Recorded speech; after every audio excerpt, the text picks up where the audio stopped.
جنگل میں ایک چڑیا رہتی تھی۔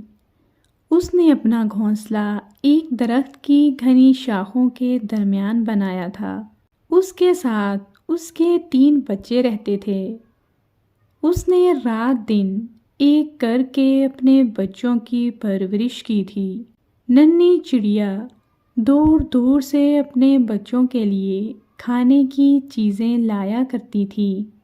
چڑیا کو اپنے بچوں سے بہت ہی محبت تھی۔ وہ دن کے وقت اپنے بچوں کو گھر سے باہر نکلنے نہیں دیتی تھی۔ اب بچے بھی کچھ بڑے ہو گئے اور اپنی زبان سے چوں چوں چیں چیں کرنے لگے۔ جب چڑیا کھانے کی تلاش میں گھر سے باہر جاتی تو بچوں کے لیے بہت فکر مند رہتی تھی۔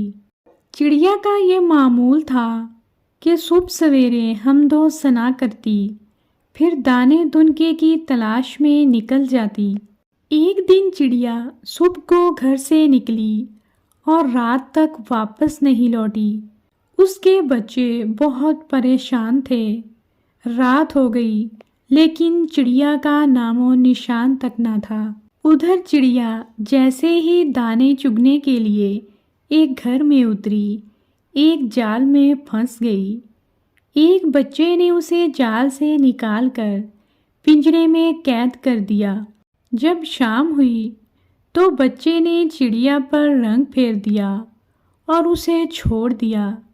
چڑیا فوراً ہی اڑ گئی اور وہ اسی وقت اپنے گھر کی طرف چلی۔ لیکن وہاں تو ماجرا ہی کچھ اور تھا۔ جب وہ اپنے بچوں کے پاس آئی تو بچے اسے دیکھ کر ڈرنے لگے۔ چڑیا نے لاکھ سمجھانا چاہا کہ میں تمہاری ماں ہوں، لیکن بچے چڑیا کو دیکھ کر رونے لگے۔ چڑیا تھوڑی دور جا کر ایک درخت پر بیٹھ گئی اور اپنے بچوں کی نگرانی کرنے لگی۔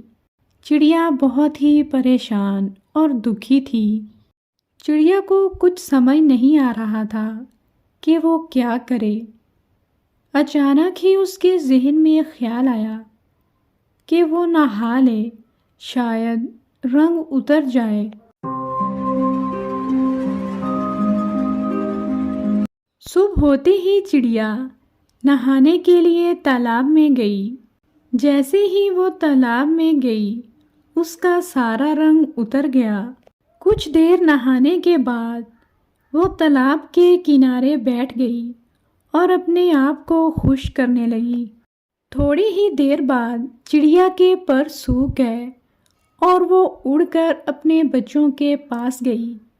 بچے اپنی ماں کو دیکھ کر بہت خوش ہو گئے۔